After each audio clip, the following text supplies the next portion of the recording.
वर्षिणि दुर्धर हर्षिणि दुर्मुखमर्षिणि हर्षरते त्रिभुवन पोषिणि शङ्कर तोषिणि किल्बिषमोषिणि घोषरते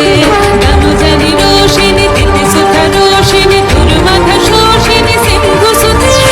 जय जय हे महिषासुरमर्दिनि रम्यकपर्दिनि शैलसुते ऐशतखण्ड विखण्डित रूढ विकुण्डित शूल गजाधिपते त्रिभुवनगण विदारण चण्ड पराक्रम शूल मृगाधिपते निज भुज गण निपातित खण्ड विपातित पूर्णमयाधिपते जय जय हे महिषासुरमर्दिनि रम्यकपर्दिनि शैलसुते ऐरण दुर्मद शत्रुवधोदित दुर्धर निर्जर शक्तिभृते चतुर विचार कुलीन महाशिव दूत कृत प्रमथाधिपते